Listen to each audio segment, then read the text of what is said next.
This is My Killer Vacation by Tessa Bailey, Chapter 5 Miles. I'm missing something. Not quite sure what it is, but I'll know when I see it.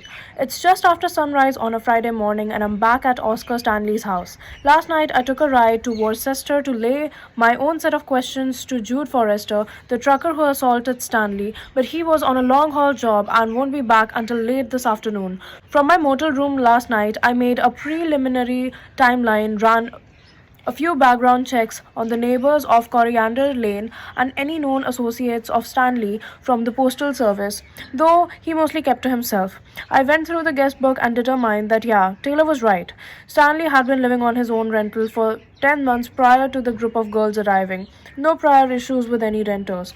All stellar reviews. There's just something off. I can't put my finger on it. Tossing an antacid into my mouth, I circled the living room, my eyes staying towards Taylor's place. Not for the first time, far from it. A few more trips to this window and I'm gone. A few more trips to this window and I'm going to wear a path in the floorboards. Half a day has passed since I licked that smooth sun-kissed belly of hers, and my cock is still standing at half mast for it. God, she tasted like candy apple. Of course I bet her. I bet she'd have robbed me around like a hot caramel too. Stop thinking about how she whispered your name, trembled. Definitely don't think about how you've been carrying around her panties since yesterday. Damn, how did this woman get into my head so fast? Because that's where she is. Might as well admit it. If I was just in heat, I would have tossed her up onto the bed yesterday and given her exactly what she asked for. I'd like to be manhandled once in a while. Just sort of thrown down and told who's the boss, you know? Fuck. Shocking me isn't an easy thing to do, and I did not see that coming. The nosy little school teacher wants it down and dirty. Walking out of the room after she admitted that to me? Hell. Pure, torturous hell. Because down and dirty is the only way I know. But this intuition of mine, apparently it doesn't only operate on crime-related matters. No, my gut told me to get out of the bedroom fast, or I'll never want to leave. And that's not happening. There's a crime to solve here. Keep your damn head in the game. If my past has taught me anything, it's that distractions lead to mistakes. I have first-hand knowledge of what can happen, the lives that can be destroyed when a detective takes his eye off the ball. I may have turned my badge in 3 years ago, but for all intents and purposes, I am an investigator on this case. I'm handling one job for an old friend. If I can't wrap one single case up without a blunder, I never should have graduated from the academy. Focus. With a final glance across the street, I go back to the shed. Look for the tool used to create those peepholes, hoping to get some kind of how long they've been there. But there's nothing. Nothing but beach chairs and a flattened bike wheel. A box of mouse traps. I go back into the house and immediately stop short. Humming. Someone is humming. A woman. I have pretty good idea who it is. The fact that my stomach tightens like a drum doesn't bode well for my concentration. Rounding the corner into the living room, I find Taylor on her hands and knees, using the flashlight app on her phone to search beneath the couch. Looking for something? A scream rips out of her. Thankfully, it cuts off somewhere in the middle when she catches sight of my reflection in the window behind the couch. Hand pressed to her heaving chest, she twists around and slumps back against the blue and white stripped furniture. I didn't see your bike outside. I parked it down the block. Why? So you wouldn't see it and scurry over here to bother me. That's a bald-faced lie. I stopped for coffee down the street and it was a short walk to house from there, not worth moving the bike over. Oh, she says, her mouth turning down at corners. I see. I almost tell her the truth. Almost. Just to get her to stop frowning. Who am I becoming? Definitely not the kind of person who wants to tell her she looks pretty in her blue jumpsuit thing. What are you doing over here, half-pent? She purses her lips together in lieu of answering me. Why are you so determined to make us enemies? Do you truly find me annoying, or were you stung badly in the past by another waspy girl from Connecticut and now you're taking it out on me? I truly find you annoying. I'm lying again. I actually think she's pretty goddamn funny. And persistent. Gorgeous as fuck. Can't forget about that. Thank you for being honest. She stands up, dusting off the seat of her shorts, which are connected to the matching top. What are those called? Rompers? What is the easiest way to get these things off? Did you know a lot of friendships are formed because two people share a common enemy? That's us. We're united against whoever murdered Oscar. I work alone. We are united in nothing. Okay, but we both want the same thing. We have a commonality. My students form bonds over their dislike of homework. Eventually, they realize how many other things they have in common. She gives a brisk clap of her hands.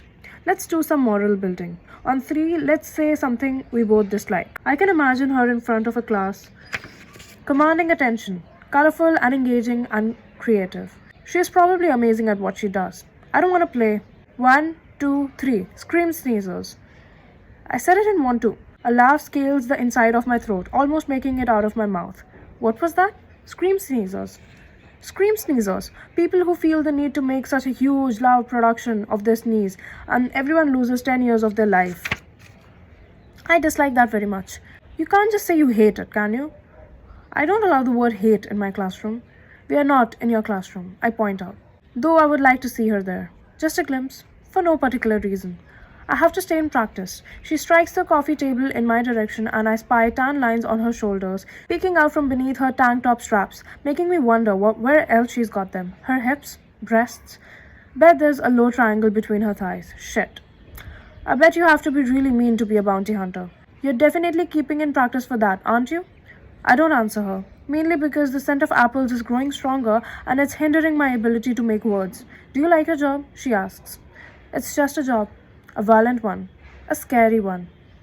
I can't disagree with that, so I nod, wondering where she's going with this. Waiting for her next word to come out of her mouth like a reward, when I should really be carrying her over my shoulders back to the house across the street and ordering her to stay put. Do you ever track someone down and want to let them go? No. Never? Once. Did I just say that out loud? I had no intention of telling her this, or anything. The plan was to be as rude as possible until she left and went somewhere safe to enjoy her vacation, as far as possible from a murder investigation. I let someone go once. Really? She whispers, like we're sharing a secret. I shouldn't want the sense of not being alone. Normally I don't mind it, the loneliness and solitude. Hell, I welcome it. But I must be having a moment of weakness, or maybe I'm tired from reading through internet searches galore last night, because I find myself talking to this teacher, the way I haven't talked to anyone in a long time. Years. Mother of 3. She was afraid to show up for her court date because the father of her kids was threatening to be there. Make trouble, take off with her kids, make her pay for leaving. Someone probably brought her into the cops eventually, but I couldn't do it. What did you do with her instead? Nothing. She stares at me until I feel forced to fill the silence. I don't know what happened after I took them to the shelter. Her eyes soften to a different kind of green, like something out of a tropical fucking rainforest, and I find myself leaning way too close, trying to determine the shade. Why is she looking at me like that? I mean to sound callous and dismissive, not to make her happy with me. What is teaching like? I growl, purely to get the focus off me. Not because I want to know things about her. I love teaching, she says quietly. And I've only had to turn in one of the kids to the police over a missed court date. I laugh and grunt at the same time. It's a terrible, gravelly sound, but it makes her smile. A smile I'm looking at way too closely. Sliding in, wondering what it'll taste like. Wondering how rompers come off or if they are just ripped down the middle or what. See? She murmurs. You laughed. It can't be so bad to have me around. Let's try again. Name something you dislike on 3. I knew it. She was lulling me into a false sense of security. No, I bite off. 1, 2, Allen keys. I harsh out. At the same time, she says, people who crowd the drink pickup counter at Starbucks and stare impatiently at the poor barista as if they were trying their hardest to hurry. Honestly, it's...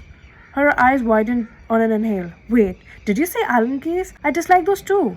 I have a junk drawer full of them because I feel guilty throwing them away. This is good. Just a couple of co-investigators having a bonding sesh. None of that last sentence is remotely true. Her crestfallen expression is likely having an alligator jaw clamped around my middle. Before I can talk myself out of it, I find myself softening my core, stepping closer, inhaling apples like I'm storing up her scent for winter. Look, some things feel weird about this case, and I don't like you around that. So, Taylor blinks. You don't like me around what? She's prodding over something I don't want to be prodded. How can she be so confused when I basically just showed my hand? How much more clearly can I spell out that having her around potential threats makes me queasy? I'm a consenting adult. I choose my own risks. No. I shake my head. Nope. You're very difficult to bond with, she says, sounding like she's been strangled. Fine. Before I register her actions, she's moving away from me, taking her apple smell along with her. I'll get out of your way for now. As she walks across the door, she crosses a floorboard and it's very subtle, but one end of it lifts, as if not attached to the joint. Unfortunately, Taylor sees it too. We both lunge for the loose piece of wood at the same time, prying it up together, revealing a thin white envelope. Taylor. Shock knocks me backwards onto my butt. Who finds a loose floorboard with a hidden envelope on the other side? In real life? This doesn't even happen on Exton Bone. Unless it does happen, and the public never finds out, because the person who finds a hidden letter is definitely the next victim. Are we going to open this envelope and find something taunting? Sam Berkowitz-style ramblings? What the hell? Miles mutters, reaching down and plucking the envelope from its hidey hole, and he doesn't manage to hide his concern when he looks at me. You should really go, Taylor. He's probably right. This is getting creepy. I discovered a body 30 yards from the spot, and if I'm being honest, something hasn't felt right since the moment I clogged the peepholes. I'm supposed to be on a relaxing vacation with my brother, but instead I can feel myself sinking deeper into the unfamiliar. But I'm not freaking out. I'm just a little scared. And once again, the world isn't ending. Maybe I have the same fortitude as everyone else, or more. I'll never know if I run away now. I'll go back to being a safe, reliable, routine-oriented Taylor on her hunt for a safe, reliable, routine-oriented life partner. Or I could stay here and find out what's in the envelope. Of course, I have to stay. I might even have to send an email to Edgerton Bone about this, unless it's a grocery list that accidentally slipped through the cracks of a loose floorboard. Something tells me that's not the case. And when Miles slips out a piece of paper, unfolds it, and scans the contents, his mouth flattening into a grim line, my theory is confirmed. It's definitely something. Miles starts to tuck it into the pocket of his shirt without showing it to me, and that's not happening. Now that I've made my decision to stay and investigate, he's not depriving me of the opportunity to process any new evidence. I make a lunge for it across his lap. He's not expecting it either. Neither would anyone who has ever met me, but I'm pretty sure my students would be cheering off their little faces off. I plucked the letter out of his blunt fingers in mid-air, a move that I didn't really think through. Not all the way, because I land face down on his thighs with an oof, knowing I probably can have 3 seconds before he wrestles the letter back, and I scan hastily, scrawl words on the sheet of paper as quickly as possible. You're going down with me. They're all going to know who you are. I've known all along, but it won't be my secret much longer. I've just finished reading the final threatening line when Miles moves, reaching over the top of me to steal back the letter, and I twist to the right, free falling from my position in his lap. With a curse, he tries to catch me, sliding a burly arm beneath me to cushion my fall, and that's how I end up on my back, face up, with 250 pounds of muscle on top of me. I must be operating on pure pride now, because I make a silly attempt to hold the letter above my head, out of his reach, arching my back to extend as far as possible. Reach. His groan rends the air. I'm breathless, halfway to laughing, because me trying to keep anything from this mean professional hunter of humans is comical, but suddenly there is nothing funny about our positions. Nothing whatsoever. His hips weigh down on me, fastening me to the floor. A telltale ridge grows between us, and every panting breath we exchange. I look down between our bodies, reluctantly eager to catalogue our size difference. How he looks on top of me. I think I know what I'm going to find, but the actuality of what I see is staggering. My breasts are almost free of the romper, free of the bikini top I'm wearing underneath. The neckline has been tucked down in our struggle, and I'm all but exposed, my nipples on the verge of making a very enthusiastic appearance. Yes, enthusiastic, because they are rock hard and throbbing with more and more awareness the longer this man, this huge, visibly frustrated man, keeps his weight on top of me. It's not just a size difference that occurs to me in this moment, it's the fact that he's older, maybe at least by 8 years, undoubtedly more experienced with sex, intimacy, and he's dangerous, mean and dangerous, and I'm underneath him, tempting him, giving him a stone-solid erection. I'm going to get up now, he says, breathing hard. Okay, I whisper, dropping the letter. When I do that, when I let go of the piece of paper, there's no longer something to fight over. He's just a man on top of a woman, holding her wrists, fastening them to the hard ground, looking like he's contemplating eating me whole, in one big bite. My body wants that. It's a throbbing, anxious begging me to open my thighs around his hips and lift, tease, do whatever I have to do to make him touch me. Make him use the strength on me. Please, now. Please. Please what? He hooks a finger on top and tugs it lower, and final inch that reveals my pointed nipples, groan rumbling deep into his barrel chest. Suck these beautiful ass tits? God damn. I knew they'd have those little triangle tan lines on them. Fuck. I'm intoxicated in a blinding instant. He just talks like this, all the time, bluntly, even crudely. But he's complimenting me?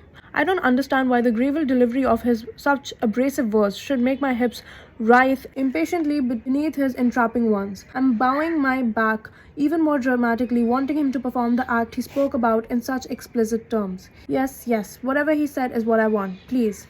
His long hair falls around his face, and I can barely make out his features, only enough to know they're tight, that his lips are open and parted, eyes dark. Briefly, he lets go of one wrist and removes the gun from the back of his waistband, sliding it carefully onto the floor. Then he lifts the same hand slowly, lets it hover over my naked breasts, and my tummy tangoos excitedly, hollows and heaves, waiting to see what he'll do, where he'll touch. All because he's lifted a hand. I'm holding my breath, a whimper ready to break free. I'm shaking. Waiting for the contract is borderline excruciating. Never seen anything so hot in my life. Hot and hot for it, aren't you? Tongue perched in the center of his bottom lip, he lowered the pad of his index finger to one of my nipples, barely touching it. Then he slowly grazes a light circle. Yeah, you are. I choke a moan, the end of it releasing long and loud, my body tightening and melting all at the same time beneath him. I don't know what comes next or exactly what I want. I just know I need it now, immediately, and I don't want to think. I want him to think and decide for me, for us. All day long is for thinking and deciding. Right now, I just want to be hijacked. He traces that fingertip over my other nipple, circling it with the same light, torturous treatment. You want that pretty little mouth kissed? Yes. Now say it again without stuttering, baby. Yes. That hand he's using on me so lightly continues its gentle journey up, and then it wraps firmly around my throat. So unexpected that I gasp. The flesh between my leg is growing pliant, so tender, thighs falling open naturally, as if they don't have to be given a choice, and he rocks into them once, easy, laughing without humor at whatever he feels. His mouth dips towards mine. I moisten my lips in preparation. A car door slams outside. No. No. Though the sudden lust haze in my brain, I realize it's more of a sliding van door in the driveway of the house. That sound is followed by more vehicle engines cutting out and the peppering of excited voices, footsteps, high heels and more muted ones. We'll set up over here. Let's make this quick, says an older female. Miles drops his head forward with a curse, then rolls off me. Stands, adjusting the protrusion in his jeans before reaching down and helping me up, until he squeezes my hip and touches our foreheads together. I have no idea how badly I'm craving that show of what? Comfort? But the second I have it, a twitchy feeling in my stomach settles. He looks me in the eye until I nod, and I barely know why I'm nodding. Only that I liked him holding me down, hand on my throat, but it woke me up to such a degree that I need his eye contact and softer contact to come back down. With my nod, I'm communicating something important to him that doesn't need to be spoken out loud. Fear. We cross the living room to the window together, finding a group of people standing in front of the house. A dark-haired woman dressed in smart plum-colored pantsuit, a young man with clipboard and a camera crew. What the fuck now? Mile mutters. He strides to the front door and starts to exit before drawing a halt and pinning me with a look. You stay put. No. With a rumble of unpleasant words, he vanishes through the door. After making sure my clothing is fixed, I jog onto the front yard behind him. 5 heads have swiveled in our direction. Clipboard guy stares, pen poised over the surface of his notes. Pantsuit woman's smile appears to be frozen to her face. The camera crew continues what appears to be in mission to stage a mini press conference, completes with a glass podium on wheels. What's going on here? Miles demands to know. I could ask you the same question, responds the young man. With an amused glance in Pantsuit's direction, he wedges the clipboards beneath his arms and approaches us with a hand extended, which we take turns shaking. I'm Kurt Forsyth, the mayor's assistant. He smiles over his shoulder, then directs that smile at me, where it broadens. Surely you know the mayor, Rhonda Robinson? We're from out of town. Did Miles just edge closer to me? You're getting ready to film something? Kurt tilts his head. Do you own this property? The assistant poses the question in such a way that he obviously knows the answer already. Miles doesn't bother responding, just crosses his arms and regards Kurt like a flea. No, I don't think so, the assistant says, taking a not-so-discreet step back from the bounty hunter. Do you mind me asking what you're doing here? I've been hired by the family, privately, to investigate the murder of Oscar Stanley. I'm on vacation, I say, and also helping him investigate. Miles is already shaking his head. No, she's not. Kurt splits out an amused look between us. Interesting. You're a renter? Calls the woman in plump, the mayor apparently. You might want to cover your ears for this, she says, giving me a wry smile. I'm about to come for you. She places her hands flat on the podium and nods at the camera person. The lightning person gives a thumbs up followed by a red light blinking to life on camera itself. Good afternoon, residents. I know we're all shaken up by the recent events that have transpired on the shores of our beloved community. A life was taken and my office wishes to extend heartfelt condolences to the family and the deceased Oscar Stanley. The mayor adjusts her stance. Kurt releases a gusty sigh, regarding his boss with visible pride. My office hears your concerns. They are more than valid, continues Rhonda. This unfortunate loss of life is part of such a bigger problem. However, vacation rentals, the competitive discord they create and the disruption they cause to our daily life. This is an ongoing problem in Cape, and my promise to you since the beginning has been to regulate this market from taking over to our foul-mouthed neighborhood and turning it into a party zone. Today, I want to reassure you that I'm renewing my efforts to curb these noisy nuisances so that we can get back to enjoying our quiet summers with family and friends. It's the Cape Cod way. A long pause ensues. The camera light turns off. The mayor's smile drops as the podium is removed in an efficient rush. That was perfect, Mayor, Kurt calls, flashing her an OK sign. Let's have that up on the website immediately, please. Rhonda says, now scrolling through her phone. Send it to the local news and ask them for the 6 o'clock spot. Kurt is taking notes in his clipboard, already on it. He turns to us, me, actually grinning in a more relaxed manner than before. I have to make sure the mayor makes it to her next appointment. He rubs his eyebrow with the eraser of his pencil, shooting Miles a fleeting look. So you two are just co-workers or? Beat it, Kurt. Miles interrupts, making a shooing motion. A literal shooing flick to his wrist. Without another word, the assistant turns to a heel and rejoins his boss. That was extremely rude. And I didn't like the show of possessiveness at all. Not one bit. Right. If you're still surprised by my rudeness, sweetheart, that's on you. Through narrowed eyes, he watches the major, Kurt, and the film crew climb into the respective vans and cars. I have to get to Worcester to question Jude Forrester. He notices my blank look when he looks down at me. The father of the girl who assaulted Oscar Stanley. Right. I guess we're just going to ignore the fact that we almost made out on the floor a few minutes ago. The floor. The letter. The unlikely discovery we made before we almost kissed comes back to me in a deluge. Do you think that threatening letter was from Jude Forrester? Do you think he wrote it to Stanley? I don't know. Miles re-enters the house with a heavy stride and I follow, watching him stoop down and pick up the letter where we left it on the floor. He straightens and turns, his eyes dancing around across my neck, my mouth, then away with determination. But not before my erogenous zones shriek for attention. God, what is this voltage between us? Is it normal? But since Oscar lived in this house for almost a year, it seems more likely he would have known about the loose floorboard, or even created it. Therefore, the letter was written by Stanley? Meant for someone else? That's what I'm thinking. Which also might mean the cameras weren't left here to record guests at all. It was here to record him. Yeah, he was targeted for a reason. A target for murder. His eyes move over the 3 threatening lines of the letter. Might have even made himself one. Chapter 6, Miles. I didn't kill that guy, swear to God. Jude Forrester swiped sweat from his brow. Believe me, I wanted to. I came this close, but he was breathing when I left. For once in my life, I wish my gut feelings weren't so stubborn. Intuition is telling me that this man didn't kill Oscar Stanley, and shitty as it sounds, I wish he had. That would make wrapping up this case and moving on a whole lot easier. As soon as Forrester opened his mouth, unfortunately, a little voice whispered in the back of my head, "You're not going anywhere yet." I left Taylor's place about 2 hours ago and rode a couple more to Worcester. The chief of police over at Barnstable PD, the department on the Cape that responded to the crime scene, is extremely reluctant to give me any information pertaining to the case. There isn't a single cop alive who jumps for joy when a bounty hunter, or in this case, a freelance investigator, rolls into town and starts digging into the same crime with a lot less red tape to deal with, but it sure as hell lights a fire under their asses. It took a promise yesterday to share any information I stumble across for the chief to spill the news that Forrester made bail. Tracking down the man was up to me though. The chief drew the line at sharing Forrester's address. Thank God I have the internet for that. And when those searches don't pan out, I can still tap my contacts in Boston. I guess I can't be too mad about the police keeping me out of the loop, since I'm not sharing the threatening note that Taylor and I found. I'll share it with them eventually, but there's no harm in getting a hard start holding the new piece of evidence if it turns out to be relevant. I attempt to refocus on the man sitting across from me. The fact that Forrester made bail so fast should have told me that they didn't have a lot of evidence that he killed Oscar Stanley. Needed to see it for myself though, so I could confidently cross him off the list of suspects.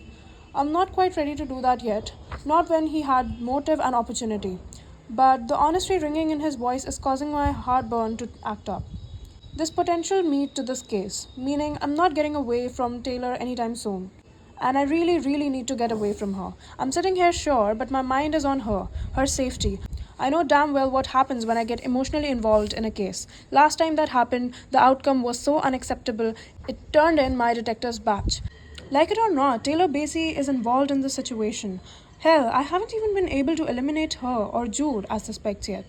She's going to be in the periphery of the investigation, and she is a too beautiful, too interesting distraction that I cannot afford. I don't like the way she makes me feel. I don't need her surprising me or challenging me. I just want to remain an impartial observer of life. A blow in, just passing through. I haven't even spoken to my parents or brother in 3 years because attachment to anything or anyone after what happened on my final case with the Boston PD, it fucking hurts. I hate the weight of attachment sitting on my chest. Connections to people are nothing but responsibilities, and I don't want them. I don't need people around to be disappointed when and if I fuck up. And in this line of work, fucking up is inevitable, right? People die, they go missing. God help a man if the victim ends up being someone he's started caring about. So, yeah, I don't need my head muddled by a woman, or I'll lose sight of my job here to solve a murder. Then I can get back on my bike and get the hell out of here. The sooner the better. I lean sideways in my chair to access my pocket, taking the letter out from beneath Stanley's floorboards, and I lay it on the table in front of me. Forrester doesn't react. There's no recognition there, but I ask anyway. Do you recognize this envelope? No.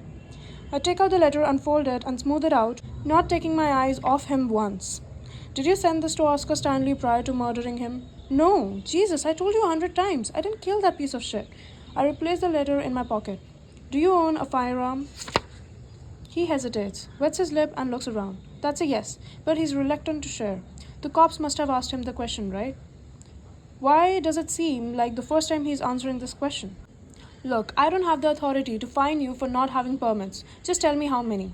I click open my pen, and what models. I already have information on his registered weapons, but what he's actually holding could differ drastically. There's always something extra hiding somewhere. Sighing, he rubs his eye sockets. Couple of 35 millimeters for hunting, a Glock for protection, nothing crazy. He's not looking me in the eye. And which one doesn't have a permit? A bead of sweat rolls down the side of his face. The Glock, he sighs. Mind if I take a look at it? I loaned it out to a buddy, he says. Too quickly? Even though Forrester is acting shady, there is something that doesn't place him at the scene for me. He doesn't have an alibi, claims to be home alone, but there is something cold and precise about a bullet in the center of a man's head that doesn't speak to this man's temperament. There are 24 pictures framed out on the walls depicting his hunting accomplishments, and in every single one of them, he's surrounded by friends, antlers in one hand, a can of beer in the other. When he can beat up Oscar Stanley, he had an audience too, his daughter and all of her friends. Forrester wouldn't be satisfied with a quiet solitary killing. For my money, it doesn't fit, even if I can't quite cross out his name off the list yet. We go over his story one more time, me searching for the subtle changes that can often break a case open, but he's firm on details and getting impatient with me in his kitchen. It's late afternoon by the time I get on my bike and head back to the motel on the Cape. With evening turning the highway into a sea of headlights, I try and fail not to think of a certain brunette with green eyes. Not a simple feat when her frilly red panties are burning a hole in my pocket. Walking into my rented home a while later, I take them out, laying them flat on the nightstand, smoothing the see-through panels that run vertical at the hips. Just a peek of the skin. Does that mean she's a tease in the sack? Yeah, I bet she'd work me up good before letting me drag these off. Fill her up tight. What the hell am I doing carrying around her underwear? The urges Taylor has woken inside of me in such a short space of time, that's not typical of me by any means. I'm not the jealous type, but I don't like the asshole assistant smiling at her. I've been possessive, but when she was underneath me, I could feel her wanting to be dominated. She liked my hand on her throat. She liked being pinned. And the way she turned to me for reassurance after all of it, I have no experience with soothing women. The idea would have been laughable as recently as this morning. Still, I somehow knew exactly what to do. For Taylor.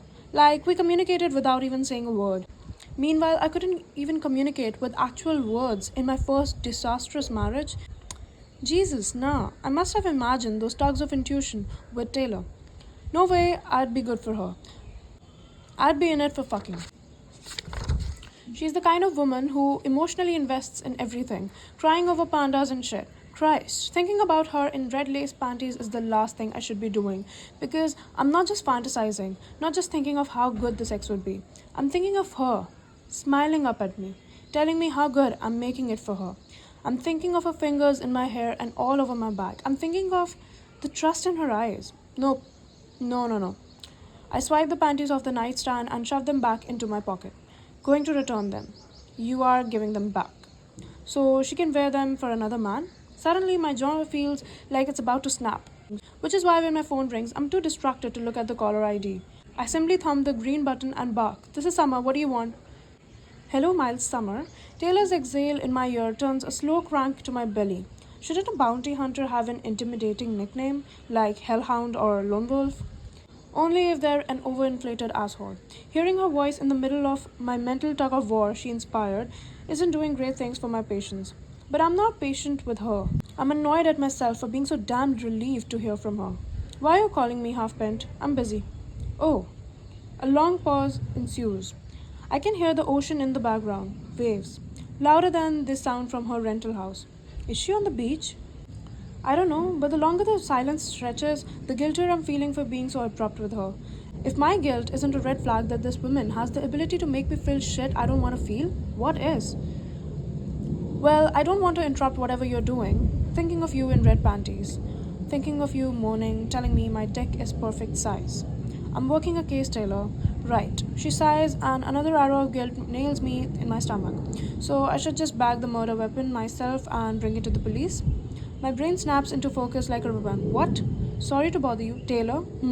Where are you? I'm on the beach, maybe a quarter mile from our house. The wind carries her words away slightly, and I don't like it. I don't like her standing on a windy beach in front of a gun, especially when the sun has set. Not without me there. Jude met some surfers today and they invited us over for burgers. They have a really good view of the ocean and it looks so beautiful, so I brought my drink down here. I was just going to get my feet wet, but I started walking. I saw something shiny in the brush. Before you ask me, I haven't touched it. I'm already halfway out the door of my motel room, keys in hand. Do you know the name of the street you're on? No, we walked here on the beach. We didn't drive. Why is my skin suddenly layered with clammy sweat underneath my t-shirt? Call your brother and tell him to come wait with you until I get there, Taylor. Oh no. Her tone suggests that the whole idea is preposterous. I don't want to interrupt his good time. He's finally beginning to relax. Miles, losing Bartholomew has been very hard on him. This would only stress him out again. Ah, God forbid we get stressed. I switched to Bluetooth on my jog through the parking lot. There hasn't been a murder or anything. She sniffs. You should know that sarcasm makes me shut down. There was a very sarcastic bully who lived next door to us growing up. He called me Shaquille O'Neal in front of the whole neighborhood, all because I was short. I couldn't walk by without him demanding I dunk on their hoop in the street. To this day, I cry every time I see Shaq, which is unfair. By all accounts, he's a lovely man. My teeth are grinding together. To keep from growling or laughing, I have no idea. I've lost my fucking mind. Now I'm also roaring out of the motel parking lot of 50 miles an hour, skidding sideways on the main road and correcting my bike in the direction of Coriander Lane. Did you walk east or west to the beach? What am I? A compass? I can picture her wrinkled nose. It makes me ride faster. We walked down the staircase that leads to the end of our block down to the beach, and we hung a right. Does that help? Send a pin of your location. Oh yeah, I can do that. My phone buzzes in my pocket a moment later, and I pull over long enough to map a route to the closest block to where she is waiting on the beach. Do you have all of the necessary equipment for evidence collection? Do not even think of smiling. You're on a slippery slope. Yes, Taylor, I sigh. Fabulous. Then I'll see you in a while. Oh no. My hand tightens around the handlebars. Don't you dare hang up. Why? Because you're alone in the dark and there might be a murderer in the area. Are you worried about me, Miles? Not only am I here alone and defenseless, but I should mention that my emergency stash of panties has been mysteriously depleted. I'm worried we might have two criminals on our hands, a murderer and a panty thief. This has to be some kind of record for Cape Cod. You're very funny, half bent. Red lace. My thumb pressing through the material right there, rubbing until she's wet. God. You just found the potential murder weapon and you want to discuss underwear?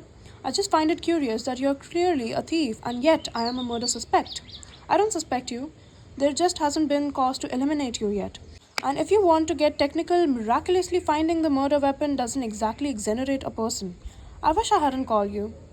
That statement definitely shouldn't make me feel like I swallowed a lit candle, right? That's fine, Shaquille, I say, to place defense against the burn. Just don't hang up. She gasps. The sound of the ocean immediately cuts out. Great, the guilt is back, thicker than ever. She hung up. With a gritted curse and my nerves running loose in every direction, I pick up speed. Chapter 7. Taylor. I don't even look at Miles when he arrives. Continuing to stare straight out at that ocean, I point wordlessly towards the hill where I spotted the gun earlier, chin raised.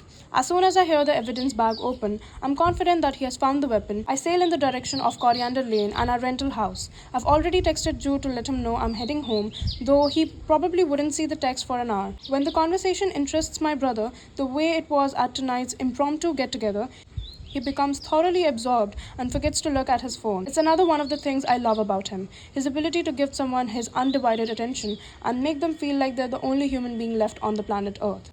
Speaking of very few beings being left on Earth, if Miles and I were the last people in existence, that would spell a tragic end to the human race. Not only does he refuse to eliminate me from his list of suspects, his lack of gratitude is unspeakable. The only reason I didn't call the Barnstable PD in my concern over the apartment unwillingness to look at anyone but Jude Forrester. Well, next time I discover a murder weapon, I'm going straight to them.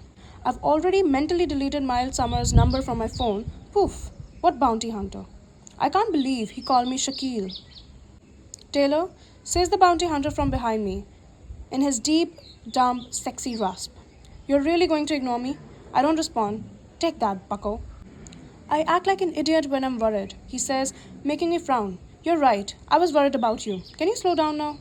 If anything, I walk faster, alarmed. I'm not sure about this swooping sensation inside of me. It starts at my chest and swoops down into my stomach, moving things around. Things I wasn't expecting Miles to jostle. I've never been jostled before, and I'm very wary about this man, who just poked fun at my childhood trauma so cavalierly, having that power over me. In case you haven't noticed, I'm not exactly the sensitive type. That's one of the reasons I'm divorced. Oh damn, now I'm curious. He's divorced. That little nugget of information is like an untied shoelace. My fingers are itching to make a bow. There is no use pretending I'm not dying to know more about this surly, antagonistic man, is there? A few questions won't hurt, as long as I'm casual about them, right? My steps slow down ever so lightly. Well, I cross my arms tightly over my boobs to offset my concession. What are the other reasons you're divorced? Behind me, he grunts. Silence stretches. Before I started bounty hunting, I was a detective Boston PD. Like my father and brother, it's the family business. He clears his throat.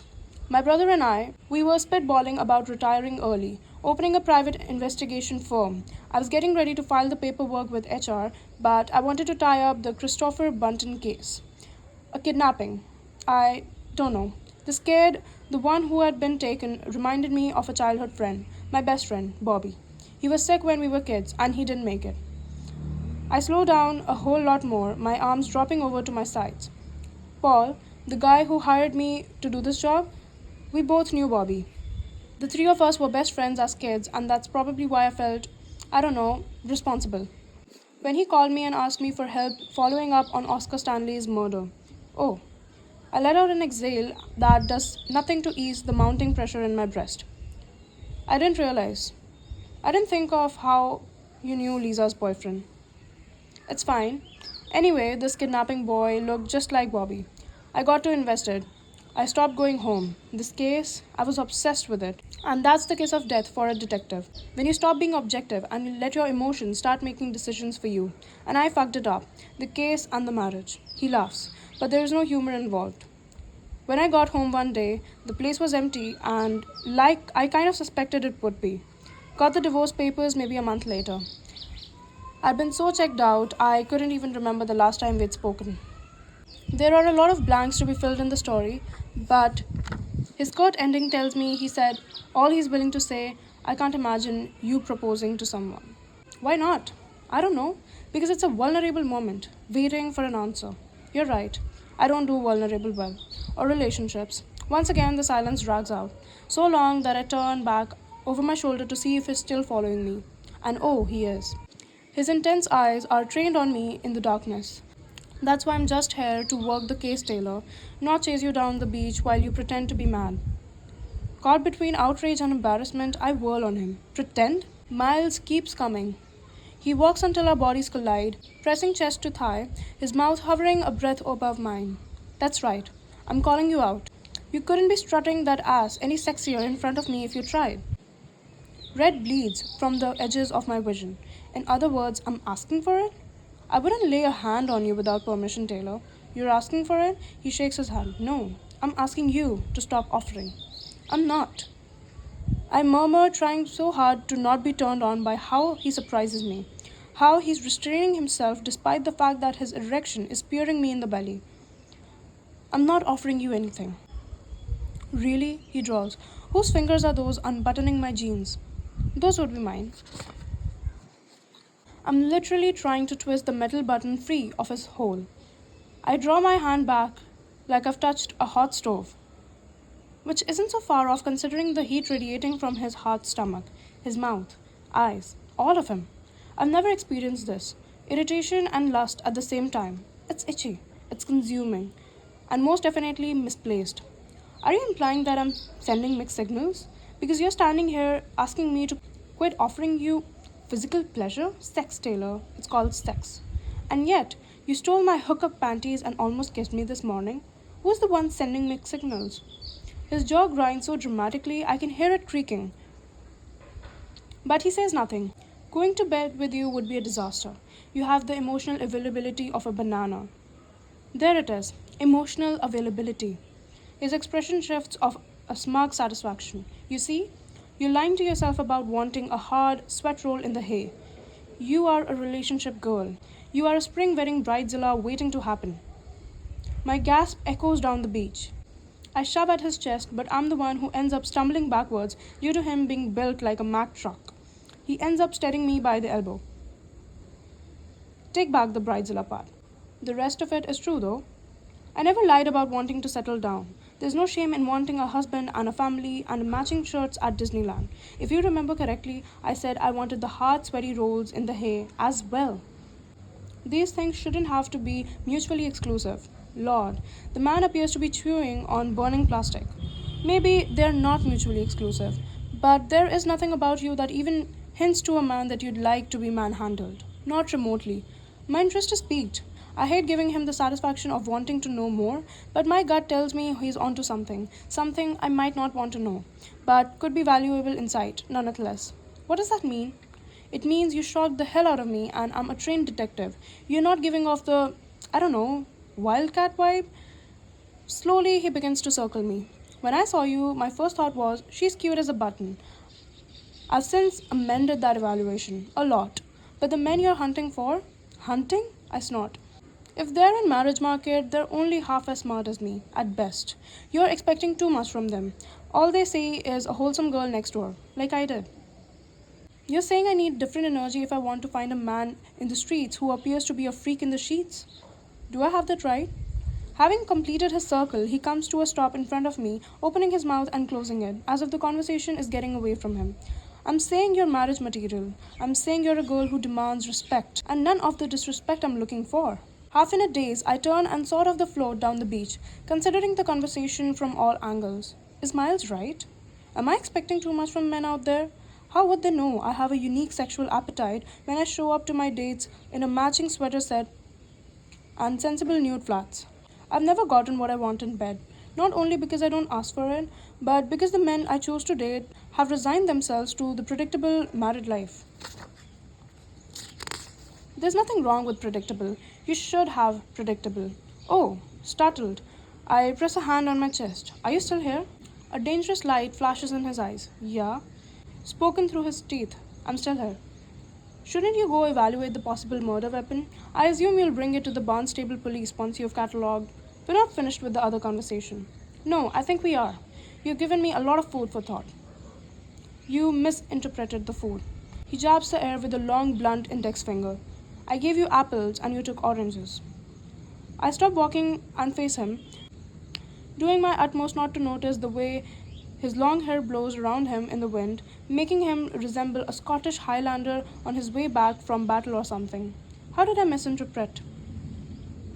You're telling me I'm too wholesome to attract men who will be aggressive with me. Taylor, he pinches the bridge of his nose, a vein tickling in his temple. Aggressive is the wrong goddamn word. I would kill a man for being aggressive with you. He says something else under his breath that I can't hear, but it sounds like I'd kill him no matter what. Or I need to work on my put. I can't be sure. I've been going about dating all wrong. I'm giving off the cherished wife vibe and none of the sex kitten vibe.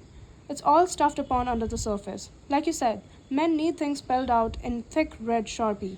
Meanwhile, I've been using a pencil. Of course, I'm drawing all the boring bobs. Mentally, I'm already making tweaks to my dating profile. I'm really on to something here. Reluctantly grateful for his input, I smile at the bounty hunter. Forget the hookup panties. I need a whole hookup outfit. Miles stares at the spot I vacated long after I keep walking, hands partially raised like he's trying to reason with a ghost. Why is his face so red?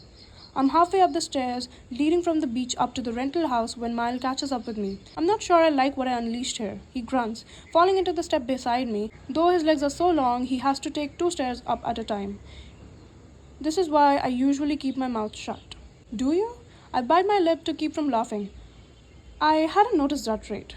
It's your fault, he grips, looking over at me. Stealing guest books, finding evidence, forcing me to show up and see you. Oh my god, apologies for the terrible hardship.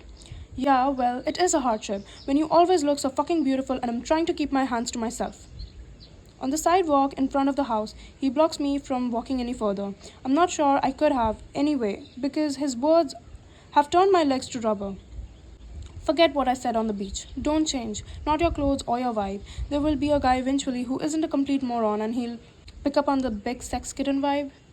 Miles swallows loudly. His huge hand slides up my hips and my breath catches, nipple tingling into points.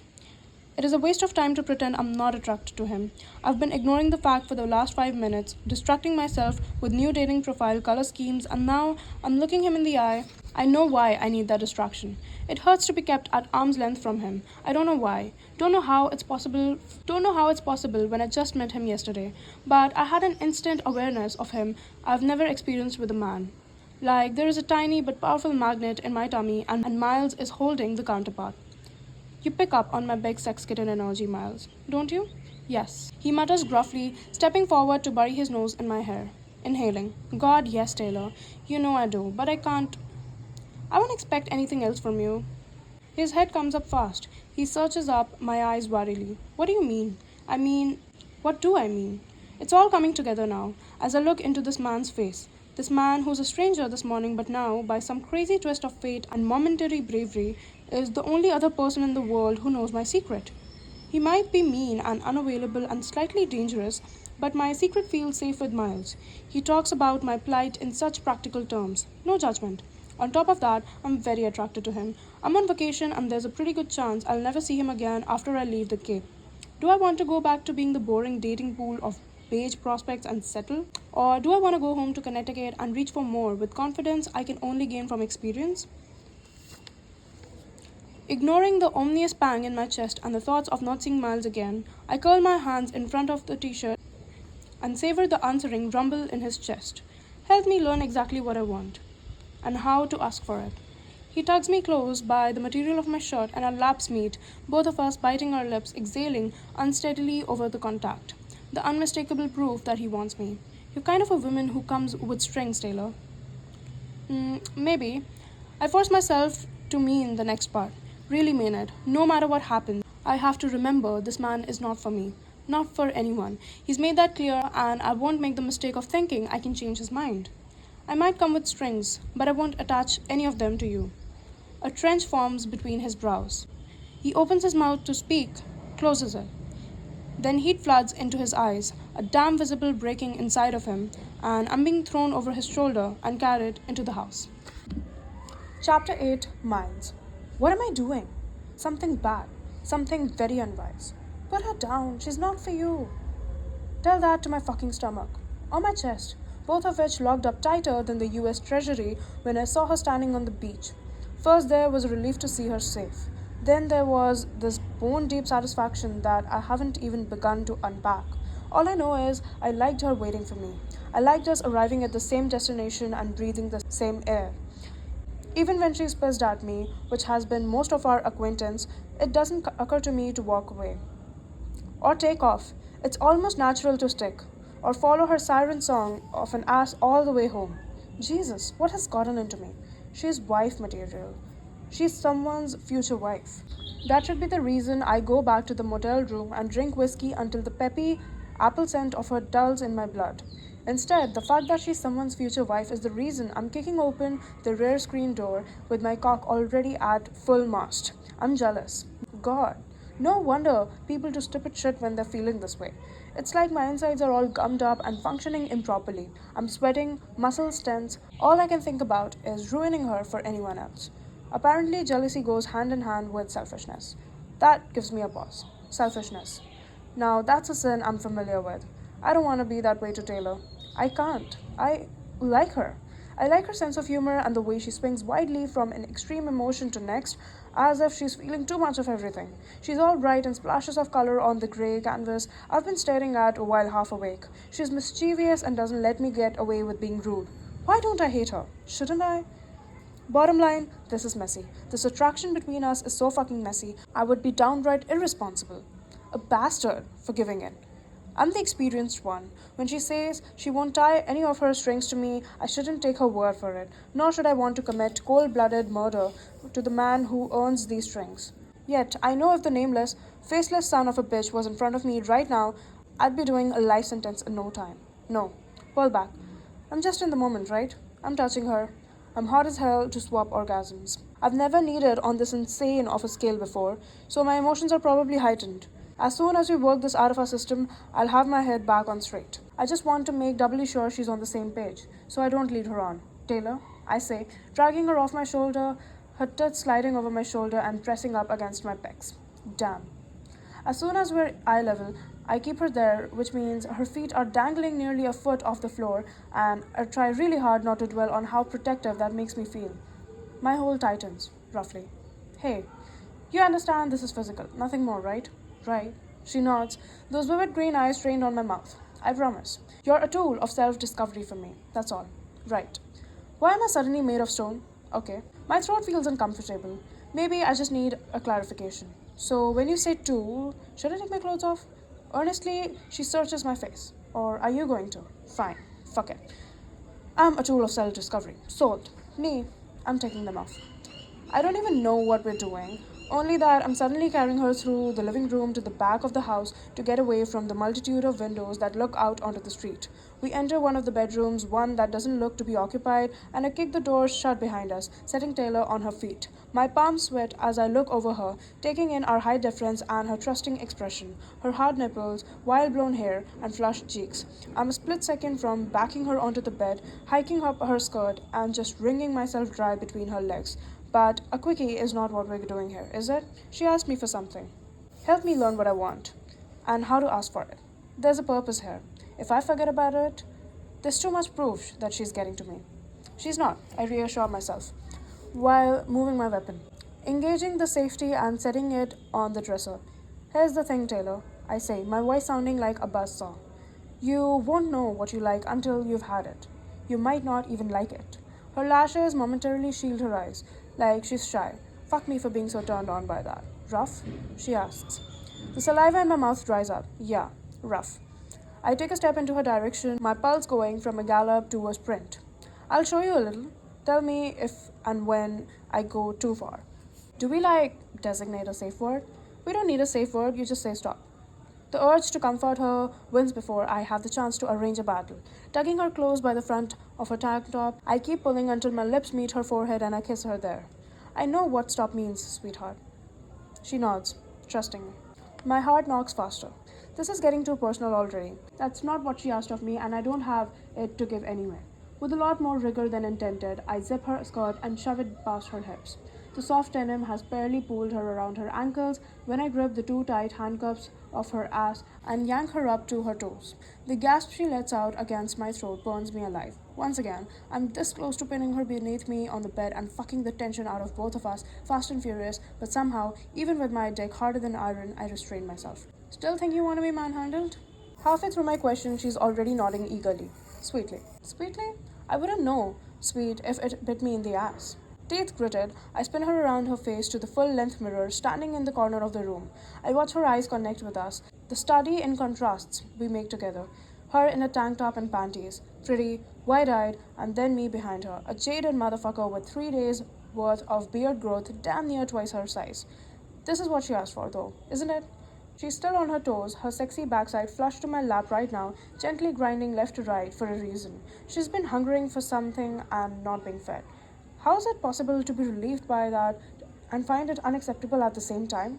I pinched the hem of her tank top between my fingers, taking a few seconds to graze her belly with my thumb, because goddamn, she's so soft. Her ass still in my lap at the action, her eyelids fluttering. She likes it. As much as she wants a taste of hard and fast, she likes being touched gently too. And knowing I shouldn't, I filed that away for later. Later? Yeah, can't help it.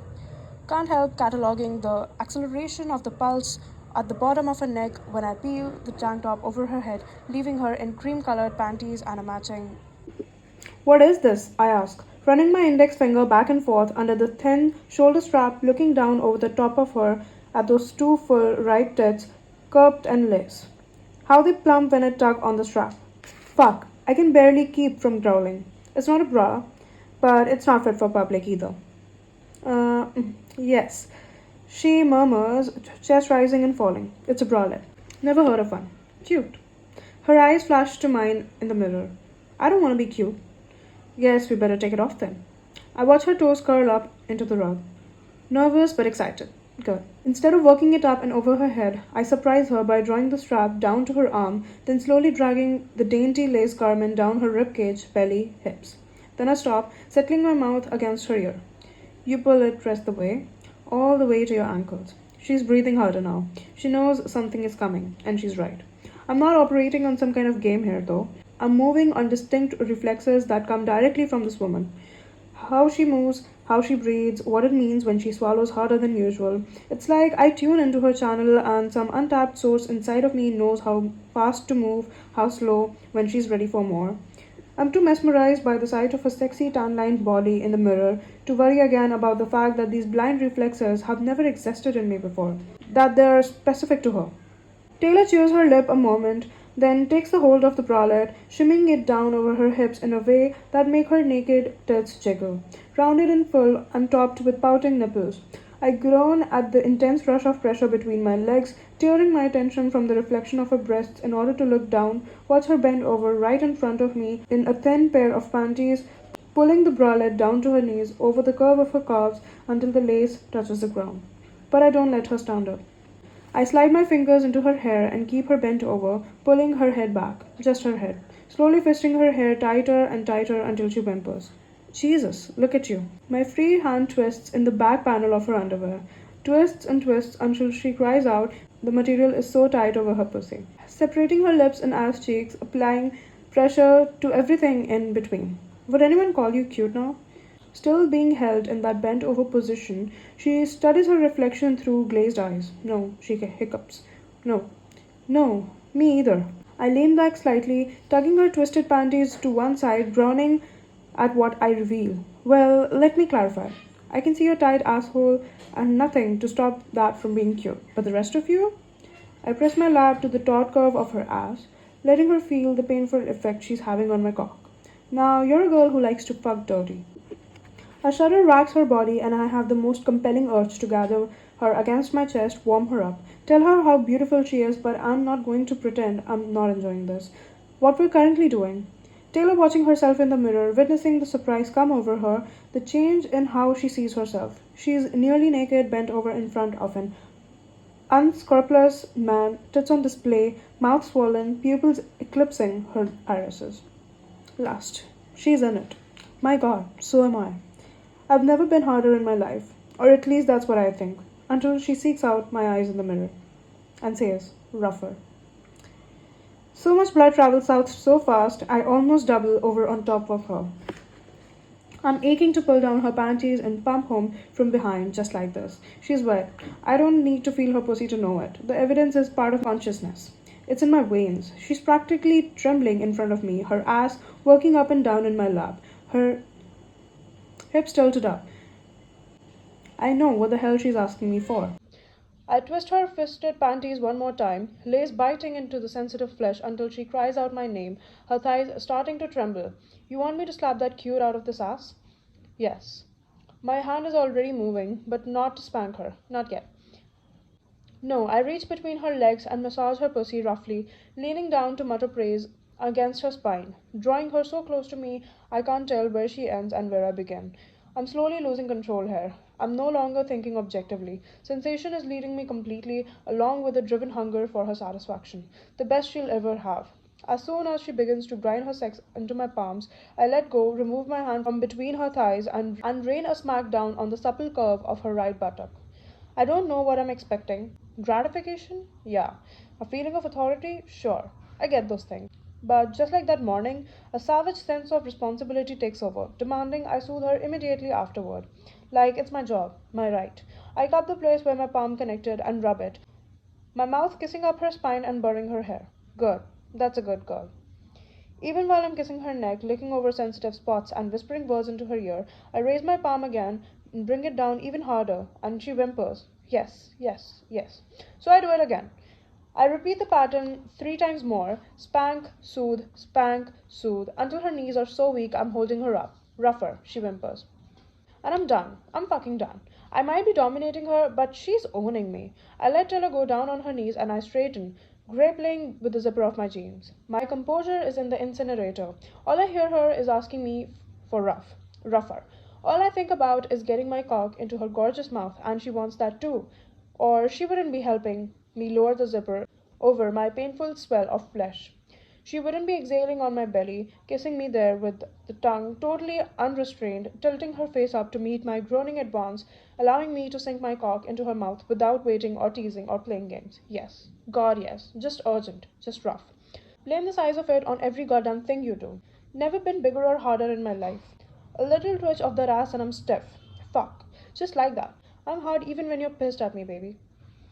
In the spirit of giving her what she needs, Christ, when did I ever want anything else? I take 2 fistfuls of her hair, gripping her silky strands around my wrists, and sink deep, deep, deep, grinding in and out of her sweet, giving mouth, hips rutting up and back like an animal, and she loves it. God help me, she takes me deeper than I've ever expect her to offer, and then some more, dipping her tongue into my slits and ridges and using her hands to fist fuck me. I've died and gone to heaven. No, higher. I'm an undiscovered promised land. That's good, Taylor. That's so fucking good. Lick what you did. Suck what you did. On some indescribable level, I know I'm not going to feel complete unless this ends inside of her. I want her mouth on mine. I want my body anchoring her. I need her skin, her scent, her heat. You and the dicty's mouth get on the bed. I rasped, drawing myself out from between her lips, and with a pop, urging her to her feet, turning back us towards the bed. On your bed, Taylor. Panties off. I swear to God, I'm going to fuck you sideways. I would like that very much, she says breathily, falling down onto her back and struggling to get in her underwear down. There's a mouth-watering flash of wet flesh. Glass shatters behind me. I don't think. I throw myself on Taylor, covering her completely with my body, arms wrapped around her head. Sharp stings of glass land on my back one by one, burning pricks that definitely draw blood. Out of the corner of my eye, I see a large red and white boy tumble on a stop on the ground near the side of the bed, and rage blooms inside of me to an unholy degree. Taylor could have been hit by that boy. What what was that? She whispers, in the fear of her voice making my stomach drop. I've got you. You're safe. Stay objective. Easier said than done. I'm almost dizzy with rage. I wait several beats to make sure nothing else is coming. Then I slide off Taylor off the bed and rush her to the bedroom door, blocking her from the window with my body the entire way. Go to the bathroom and lock the door. She hesitates, going up on tiptoes, and stare at the broken window over my shoulder. Oh my gosh, even the vandalism is nautical themed. She's making jokes all the time like this? All I can see is her unconscious and bleeding on the bedroom floor. I let my guard down. I let it down. Go, now. As soon as she disappears into the bathroom, I hear the lock click. I fasten my jeans as quickly as possible and jog in front of the house, gun in hand. There's a set of tail lights at the very bottom of the hill, turning on to the main road, but it's too dark to get a description of what the vehicle, let alone a license plate number. God damn it. I roar into my teeth, ripping out my cell phone to call the police. A voice answers in my ear a moment later, but I have to hang up because I'm not ready to respond. I'm thinking of the woman inside. How utterly lost I've been in her for the last half an hour. Lost enough that I stopped paying attention, my effectiveness compromised, and because of that, she could have been hurt. One day around Taylor, and I'm not just breaking my rule about letting my emotions get involved while I work a case. I'm shattering it. And now that there is obviously a real threat towards her, I can't let it happen again.